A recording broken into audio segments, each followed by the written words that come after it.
Florida leads the nation in school choice, and we have liberated hundreds of thousands of young kids who are living in poverty to get an education and make the most of life's opportunities. We in Florida were one of the first states to stand up and protect women's athletics. We're not going to let our young girls and our women athletes have opportunities denied for them because of ideology and political correctness. We were the first big state to legislate against big tech censorship because they want to silence us, they want to deplatform us, and we cannot have a free society if most of the speech in this country is controlled by a handful of left-wing oligarchs in Silicon Valley.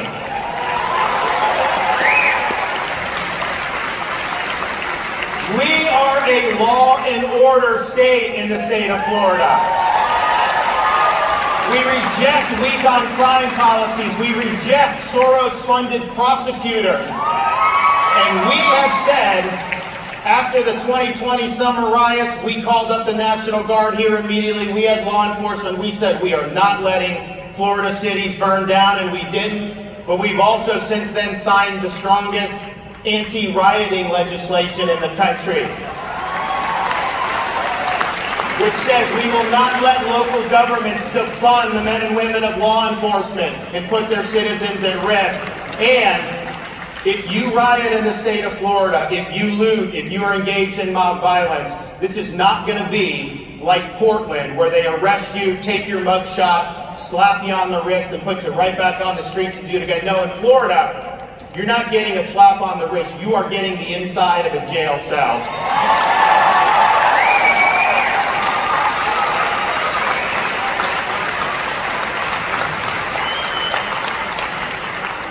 Because we will not spend taxpayer money to teach our kids to hate our country or to hate each other, we have banned CRT in K-12 education.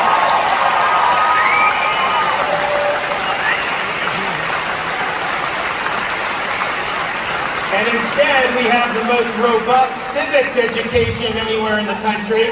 We're going to have citizenship exams for graduating seniors, and we're giving teachers the opportunity to go through a civics boot camp and get a $3,000 bonus. Yes, we're against CRT, but what are we for? I'm for the Constitution. I'm for the Bill of Rights, and we need to have our young people understand what that means.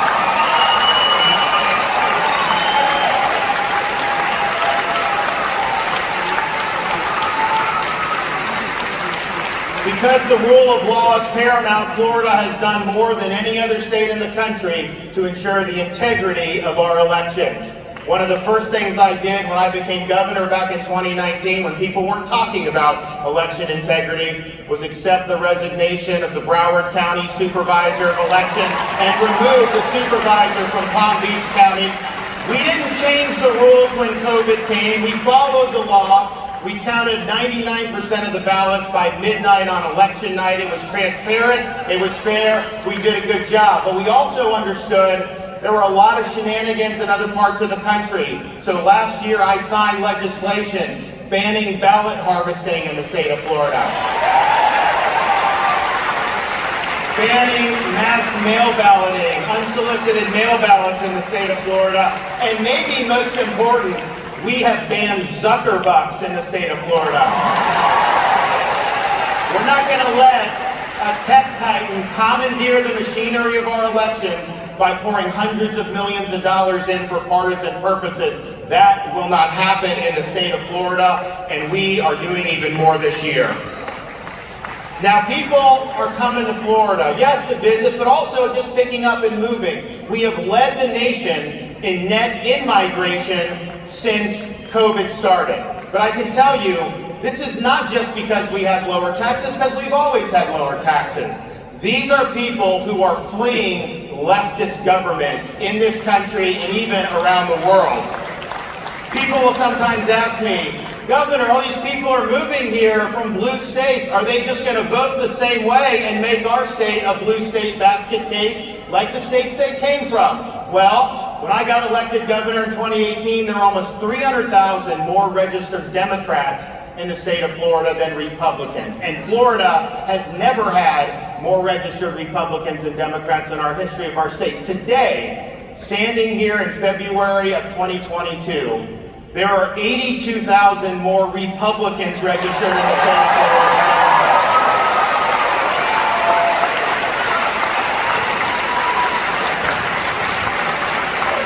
And it's not just people coming from blue states. There are people that look to Florida as the citadel of freedom who are chafing under authoritarian rule all across the world. I recently got a letter from Samuel from Australia, and he said, quote, "There isn't much hope right now here, and many of us are fearful of what our leaders have in store for us. I look to you in your great state of Florida for hope during this dark time. Thank you for standing up for us." And we have done that. Canadians are writing in, Australia, Europe, you name it. And I think they understand what the stakes are, and they look to us of what protecting freedoms a lot means. And I think about what the left's trying to do. I got into politics about 10 years ago. I ran for Congress. I had never been involved. And my mission was largely to stop Barack Obama, who was president at the time. I even wrote a book, which was read by about a dozen people, that talked about some of the problems, how it was not consistent with the values that the country was founded on, and I stand by that. Those were good fights, important fights. But I gotta tell you, I look back at that time, it almost seems a little quaint to me, because the threats we face to freedom, the threats we face to a just society are much more pervasive than they were just 10 years ago. I mean, think of what the left wants to do. What are their political aims? If they had just elected a couple more U.S. senators, they were going to pack the U.S. Supreme Court. They were going to make D.C. a state, so they'd have 2 radical left-wing Democrat senators for life. They were going to abolish the Electoral College so California could elect the president, and they wanted to federalize fraudulent ballot practices. Now, say what you want about that. That is not an agenda that very many American families are sitting across the dinner table from each other saying, "Oh man, I wish we could make D.C. a state," or "I wish we could pack the Supreme Court." No, that's not what people have on their mind. They're concerned about gas prices, crime, the border, all the disorder around the world. That's what they're concerned about. They're doing that, though. The left wants to do that because their goal is not to make our country great. It's to marginalize the conservative half of the country. They want us to be powerless. They want us to be voiceless. They want us to be second-class citizens. And what are these ideological aims? The woke is the new religion of the left. And this is what they have in mind. That's why they want CRT, because they want to divide the country. That's why they removed statues of Thomas Jefferson and Abraham Lincoln and Teddy Roosevelt, take George Washington's name off schools, because they want to erase that history. They want to delegitimize our founding institutions, and they want to replace that with their left-wing ideology as the foundational principles of our modern-day society.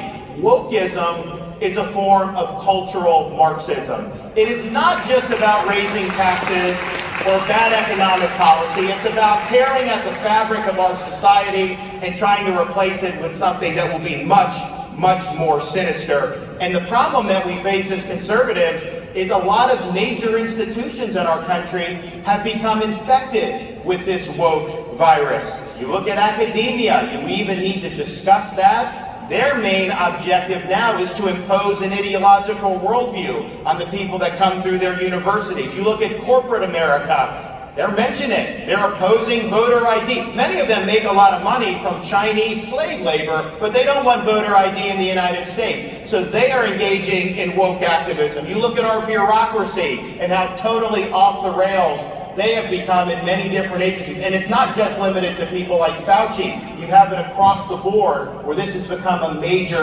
behemoth. You look at the corrupt and dishonest legacy media in this country and what they're doing to divide us and what they're doing to prop up the regime. They are not in the business of telling the truth. They're in the business of spinning partisan narratives to be able to benefit their side. They don't speak truth to power. They're defending the regime in power. And if you speak up, they come after you. They'll smear you. They'll defame you. All they do day after day is concoct a blizzard of lies to try to deceive the American people. And make no mistake, that's going to intensify leading up to November. They're going to try to do anything they can to relieve the blame off Biden and to try to fool the American people into keeping Democrats in office. We're not going to let them do it, but that's what we're facing. And then maybe to top it off, you have big tech. Big tech is now the #1 institution for censorship in this country. They are working with the legacy media. They're working with the Biden regime to try to marginalize conservative voices. Anyone that dissents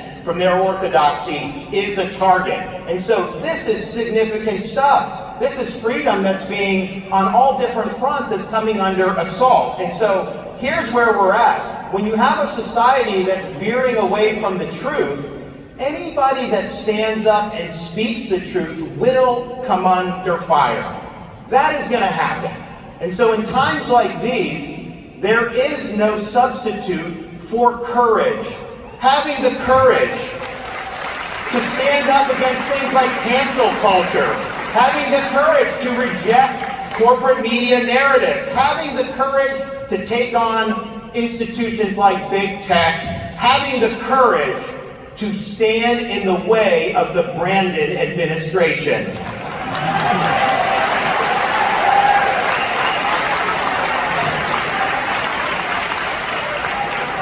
So we have an opportunity to make 2022 the year that America fought back. We're going to lead the charge here in Florida, but we need people all over the country to be willing to put on that full armor of God, to stand firm against the left's schemes.